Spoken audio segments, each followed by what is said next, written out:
Are you a Christopher Nolan fan? अगर हाँ तो Dark Knight, Inception and Dunkirk जैसी फिल्म को तुमने एक नहीं मल्टीपल टाइम देखा होगा और सारी फिल्म एक अलग ही एक्सपीरियंस डिलीवर करती है। एंड रिसेंटली जब ओडिसी का ट्रेलर रिलीज हुआ तो उसे देख के हम एक्साइटेड होते हैं कि नोलन कैसे अपने पर्सपेक्टिव से गॉड्स एंड मॉन्स्टर्स से भरी मिथिक स्टोरी को दिखाएंगे। और इसी से हमारे मन में सवाल आता है कि क्यों नोलन की मूवी इतनी स्पेशल है। What is the formula of Christopher Nolan film? But आगे बढ़ने से पहले चैनल पे नए आए हो तो सब्सक्राइब कर देना, पहले 500 सब्सक्राइबर्स कंप्लीट करने हैं। तो नोलन की फिल्मोग्राफी को समराइज करता है उन्हीं की फिल्म प्रेस्टीज का ये वाला सीन जहां पे माइकल केन का कैरेक्टर एक्सप्लेन करता है कि कैसे मैजिक में अलग अलग स्टेप इन्वॉल्व होते हैं। सबसे पहले मैजिशियन हमारे सामने किसी ऑर्डिनरी चीज को रखता है और उसके साथ वो कुछ ऐसा एक्स्ट्राऑर्डिनरी करता है जिससे हम शॉक हो जाते हैं। पर इससे हम इंप्रेस नहीं होते हैं क्योंकि किसी भी चीज को गायब करना बड़ी बात नहीं है, उसे सही सलामत वापस ले आना भी जरूरी है। और जब मैजिशियन सारी चीजों को वापस जैसे थी वैसे कर देता है तब जाके हम उससे इंप्रेस होते हैं। और अगर आप ध्यान से देखोगे तो क्रिस्टोफर नोलन की फिल्म भी कुछ ऐसे ही पैटर्न की होती है। Let's take example of Inception. Inception में क्रिस्टोफर नोलन ने एक सिंपल ड्रीम जैसे आइडिया को चुना जिसे हर एक आदमी रिलेट कर पाता है, कॉमन ऑर्डिनरी ऑब्जेक्ट। उसके बाद उस कॉमन एलिमेंट के साथ कुछ एक्स्ट्रा ऑर्डिनरी करना, यानी कि सपनों में घुसना, उसमें चोरी करना एंड नए आइडियाज इंजेक्ट करना। बट अभी भी हम क्लैप नहीं करते, हम इंप्रेस नहीं होते क्योंकि सिर्फ एक क्रेजी आइडिया को सोचना काफी नहीं होता। बट मूवी के एंड में जब लियोनार्डो के कैरेक्टर को एक ऐसी एंडिंग मिलती है जो कि वो हमेशा से चाहता था,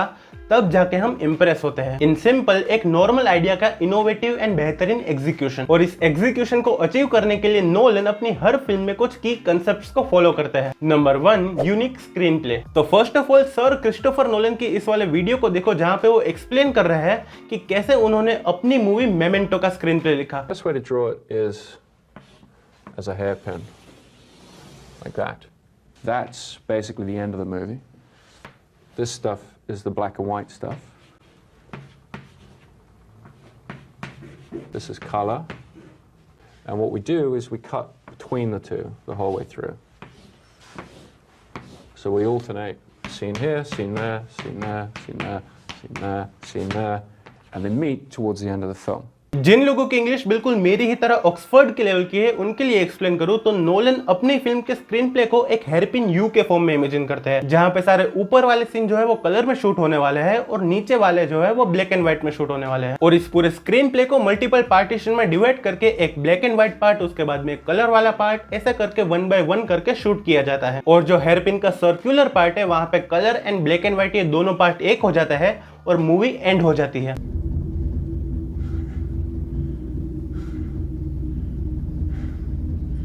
अब एक बहुत कॉमन साइकोलॉजी है कि हमारा माइंड हमेशा एक कंटिन्यूअस सीक्वेंस को क्राफ्ट करने की कोशिश करता है। एंड जब ऐसे नॉन लीनियर स्क्रीन प्ले को हम देखते हैं तो हमारा माइंड एक सेंस बने ऐसे सीक्वेंस को नहीं बना पाता जिसकी वजह से हम डिस्कम्फर्ट फील करते हैं। एंड एज अ रिजल्ट हमारा माइंड अपनी लिमिट्स को और ज्यादा पुश करता है जिसकी वजह से हम पूरी मूवी में एंगेज रहते हैं। और ये पैटर्न नॉट ओनली मेमेंटो, आप नोलन की हर एक फिल्म में देखोगे, फिर चाहे वो बैटमैन बिगिंस हो या फिर प्रेस्टीज हो या फिर ओपनहाइमर हो। एंड इसी वजह से कभी कभी मूवी के शुरू में उसे बहुत अच्छी तरीके से नहीं समझ पाते हैं, पर जैसे जैसे मूवी प्रोग्रेस करती है हम पीसेस को एक दूसरे के साथ कनेक्ट करने लगते हैं। Which brings me to my second point कि नोलन सिर्फ एक फिल्म नहीं बनाते, ही मेक्स पजल। तो एक जिक्सॉ पजल में एक ड्राइंग को कंप्लीट करने के लिए जितने भी पीसेस रिक्वायर्ड होते हैं वो हमेशा हमारे सामने ही होते हैं, पर फिर भी हम उस पिक्चर को नहीं देख पाते हैं। क्यों? क्योंकि वो सारे जो पीसेस है वो एक करेक्ट ऑर्डर में नहीं है। एंड बिल्कुल कुछ ऐसा ही नोलन भी अपनी फिल्म्स के साथ करते हैं। थ्रू आउट द फिल्म में मूवी का जो मेन ट्विस्ट है उसके लिए नोलन हमें multiple times hint and clue देते हैं, पर सिंस क्योंकि हमने मूवी खत्म नहीं की है इसीलिए उस क्लू एंड हिंट को हम कभी समझ ही नहीं पाते हैं, उसे पकड़ ही नहीं पाते हैं। Spoiler warning for Prestige movie. न जाने कितनी बार हमें इस पूरी मूवी में हिंट किया गया कि क्रिश्चियन बेल का कैरेक्टर जो है वो डबल रोल में है। फिर चाहे वो मूवी का ये मल्टीपल हेड वाला सीन हो या ये डुप्लीकेट बर्ड वाला एक्ट हो या फिर ये कॉइन जो दोनों तरफ से सेम दिखता है। और अगर मूवी को तुम सेकंड या थर्ड टाइम देखोगे तो काफी सारे शॉट्स में तुम क्रिश्चियन बेल के भाई को स्पॉट कर भी पाओगे। मूवी स्टार्ट ही इस डायलॉग से होती है कि are you watching closely, but हम नहीं देखते। Are you watching closely?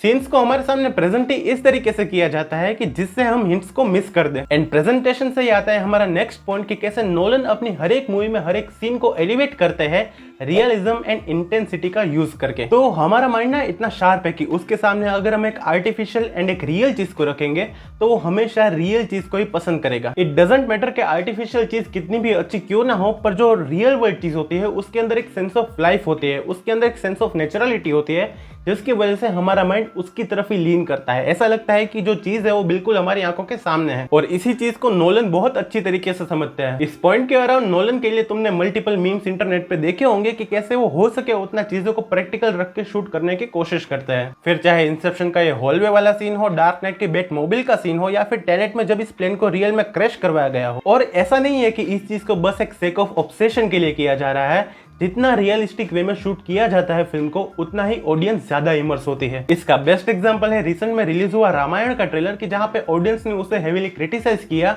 Over CGI use की वजह से। मेकर्स जहां पे real objects and real location के साथ शूट कर पा रहे थे, वहां पर भी उन्होंने आर्टिफिशियल वे अपनाया। इंटरस्टेलर में जो लास्ट में हमें टेसरेक्ट दिखाया गया था, उसका भी एक प्रॉपर सेट बनाया गया था और बाद में पोस्ट प्रोडक्शन में उसे विजुअली एनहांस किया गया था। पर इन रियलिस्टिक सीन को जो चीज यहां से यहां लेके आती है वो है उनकी इंटेंसिटी, जो वो अचीव करते हैं म्यूजिक के जरिए। तो क्रिस्टोफर नोलन ने अपने इस वाले इंटरव्यू में एक्सप्लेन किया कि कैसे वो एक पर्टिकुलर म्यूजिक नोट की, जिसे कहा जाता है शेफर्ड टोन, उसका यूज करके सीन को इंटेंसिफाई किया जाता है। शेफर्ड टोन एक ऐसा म्यूजिकल पीस होता है कि जिसमें बीट जो होती है, जो सुर होता है, वो कंटिन्यूअसली अप जा रहा होता है, बट इसकी कोई एंड नहीं होती। ये एक काइंड ऑफ इन्फिनिट टोन होता है, जिसकी वजह से सीन जो है वो बहुत ही ज्यादा इंटेंस फील होता है। इसका एग्जांपल है डंकर्क का ये वाला scene,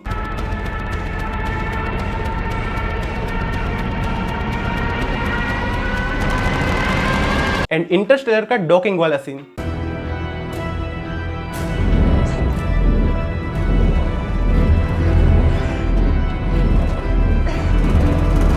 And now let's discuss our last but not least point, circular theme. तो नोलन की हर एक फिल्म शुरू होती है किसी पॉइंट के साथ और खत्म होती है बिल्कुल उसी पॉइंट पे, या फिर कह सकते हैं कि शुरू होती है किसी प्रॉब्लम के साथ और खत्म होती है उस प्रॉब्लम के परफेक्ट सॉल्यूशन के साथ। For example Interstellar movie open up होती है इस वाले सीन के साथ कि जहाँ पे स्पेसशिप के ऊपर धूल गिर रही होती है, जो कि सिंबलाइज करता है कि कैसे जो स्पेस एक्सप्लोरेशन है वो अब जा चुका है, वो अब इंपॉर्टेंट नहीं रहा। और मूवी एंड होती है डॉक्टर ब्रांड के इस वाले सीन के साथ कि जहाँ वो एक अलग प्लैनेट पे है, सिंबलाइजिंग कि जो स्पेस एक्सप्लोरेशन पहले इतना ज्यादा इंपॉर्टेंट नहीं था, उसी स्पेस एक्सप्लोरेशन ने आज ह्यूमन बींग्स को बचाया है। या फिर डार्क नाइट राइजेस की जहां पे जिम गॉर्डन मूवी के स्टार्टिंग में और एंड में सेम डायलॉग कहता है, everybody know who was the hero, it was the Batman. और ये फुल सर्कल थीम मैंने वीडियो के स्टार्टिंग में जो बताया था कि मैजिक के एंड में हर एक मैजिशियन को सब कुछ जैसा था वैसा करना पड़ता है, उस चीज को भी बहुत अच्छी तरीके से सपोर्ट करती है। एंड एज अ ऑडियंस हम तब भी फुलफिल एंड सेटिस्फाई फील करेंगे जब सब कुछ 100% कंप्लीट हो जाए। इसीलिए नोलन की कोई भी फिल्म तुम्हें कभी भी अधूरी नहीं लगेगी।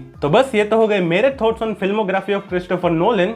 आपको क्रिस्टोफर नोलन की कौन सी फिल्म पसंद है, उनके क्या ट्रॉप्स पसंद है, प्लीज मुझे कमेंट्स में लिखना मत भूलना। और हाँ, ओडिसी का ट्रेलर जो है वो आपको कैसा लगा, उसमें क्या आपको अच्छा लगा, क्या बुरा लगा, प्लीज वो भी मुझे कमेंट्स में जरूर लिखना। तो बस आज के लिए इतना ही है। होप कि आपको वीडियो पसंद आया होगा। वीडियो पसंद आया है तो वीडियो को लाइक करना मत भूलना। चैनल पे नए आए हो तो सब्सक्राइब करना मत भूलना। पहले 500 सब्सक्राइबर्स कंप्लीट करने हैं। कुछ भी अच्छा लगा या फिर कुछ सजेशन है तो वो भी मुझे कमेंट्स में लिखना मत भूलना। जब भी कमेंट करते हो बहुत अच्छा लगता है। एंड हाँ, मैं मिलता हूँ आपसे अगली वीडियो में किसी थियरी के साथ, किसी ब्रेकडाउन के साथ। पर तब तक के लिए गुड बाय।